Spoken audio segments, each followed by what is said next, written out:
In a typical city or town, on a typical residential street, we find a typical home occupied by a typical American family.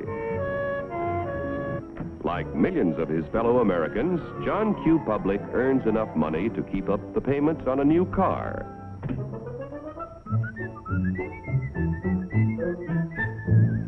He takes great pride in owning a fine, new, long-term mortgaged home that was built to last a lifetime.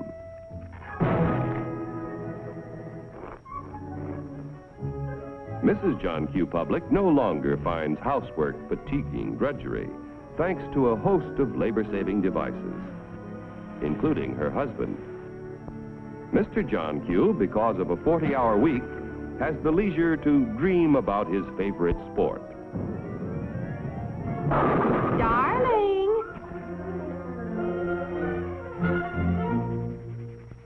Oftentimes, in a secluded corner of his private den, John Q. reflects on some of the better things he has done with his life.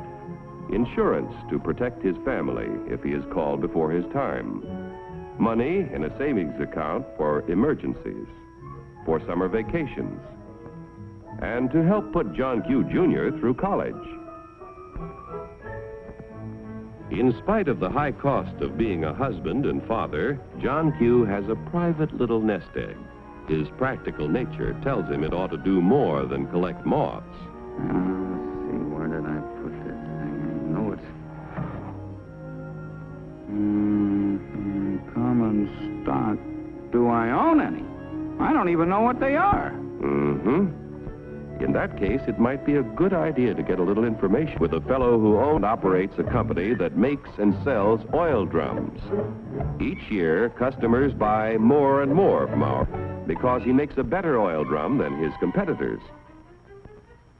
One day, customers demand more oil drums than the owner can produce. He figures it will take about $3 million to do the job. So he decides to form a corporation to sell shares in his business to raise the capital he needs. First, the owner goes to the state government to get a corporation charter and permit to sell shares in this business. Next, our friend goes to an investment banker and shows him the record of the oil drum manufacturing company's past performance and plans for expansion. The investment banker decides to help our friend sell shares in the corporation to raise the $3 million. However, before any shares in the corporation can be sold, certain information must be filed with the Securities and Exchange Commission in Washington. The investment banker and the owner must swear that the information they file contains nothing but the truth. Registration with the SEC does not imply that the government approves the stock issue as a good investment, but only assures the public the material statements about the stock issue are false. Punishment will be according to the law. After SEC registration is effective, the investment banker pays the owner $3 million in exchange for a certain number of shares in the Oil Drum Manufacturing Corporation. The investment banker sells shares of the common stock to people at a price of $3 million investment and shows a profit for his services in selling the stock. Money received from the sale of shares in the business builds a new and better plant, which produces more and better oil drums. The people who bought common stock own proportionate shares in the corporation, tools, equipment, and all of its assets. Common stockholders elect the directors of the corporation. Directors represent the stock and are responsible for the way the business is run. Directors determine the amount of dividends, if any, to be paid out of earnings to the stockholders. Naturally, when stockholders invest in a business, they hope to receive dividends to help pay for necessities of life.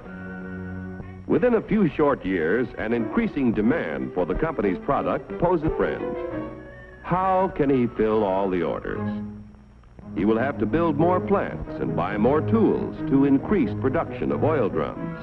It will take about $20 million to do the job. One way to get this additional capital is to sell more stock to many more people. So the Oil Drum Manufacturing Corporation votes to send its president to the New York Stock Exchange to see if their common stock can qualify for listing. The corporation wants to list its securities on the exchange so that the additional stock they need to sell will be more attractive to investors all over the nation. Securities listed on the New York Stock Exchange can be sold for cash any time in this national marketplace. Each year, inquire about listing their securities, but only those which can pass a thorough examination as to their financial health are accepted. Calling the president of the Oil Drum Manufacturing Corporation. Calling the president of the Oil Drum Manufacturing Corporation. Report to examination room B. Attention all members of the stock list department. Report to examination room B. The Stock List Department examines the qualifications of corporations to be listed on the New York Stock Exchange. The corporation must have substantial assets in plants, tools, equipment, and cash. There must be a broad distribution of its shares among a large number of stockholders. The corporation must show successful management and sales records and annual net earnings at the time of listing of at least $1 million. The proposed stock issue must meet federal, state, and New York Stock Exchange regulations. The corporation must agree to report to its stockholders at frequent intervals. If the examination by the Stock List Department indicates the corporation meets minimum requirements of the exchange at the time of the examination, the corporation's application for listing is recommended. The Board of Governors of the New York Stock Exchange finally approves the application and sees that it is made public. Extra, extra, read all about it. Now that the Oil Drum Manufacturing Corporation stock is listed, its name is abbreviated for use on the ticker tape. Each time ODM stock or any other stock listed on the exchange is bought or sold, the ticker tape flashes all over the nation the price and number of shares traded.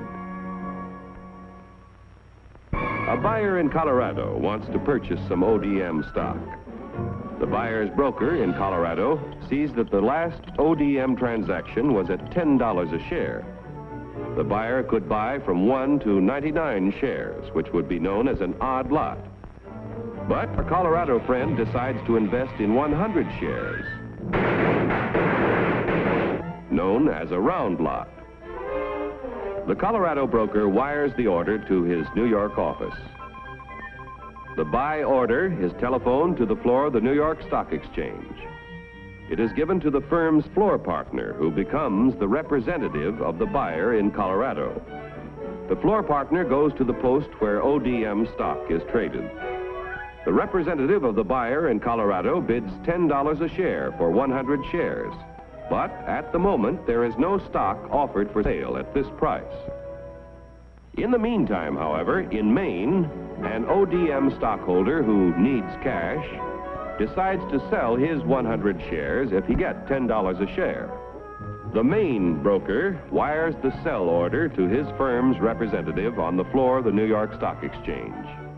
This firm's floor partner, representing the seller in Maine, offers to sell 100 shares of ODM stock at $10 a share. The price of $10 a share is mutually acceptable and the transaction is made. Like the cowboy in Colorado and the fisherman in Maine, investors all over the country use the facilities of brokers who are members of the New York Stock Exchange whenever they want to buy or sell stock of companies listed on this national market. Yesterday's savings financed the miraculous growth of our railroads, automobiles, airplanes, farm machinery, communications, electric light and power, textiles, and countless other industries contributing to a more enjoyable life. If a part of our savings continue to flow into industry, American labor, management, and capital can continue to build new tools and plants. Industrial expansion creates jobs for hundreds of thousands of young people who must find employment each year. A growing capacity to produce things which make life better in peacetime can be our greatest protection in time of war. When danger threatens, we can convert industry to produce the things we need to defend ourselves. Common stock investments have helped to make our country prosperous and powerful. Owning a share in American industry is like owning a share in the future of our nation. But remember, John Q, there is a risk as well as an advantage in owning any kind of property. So get the facts before you put your money to work.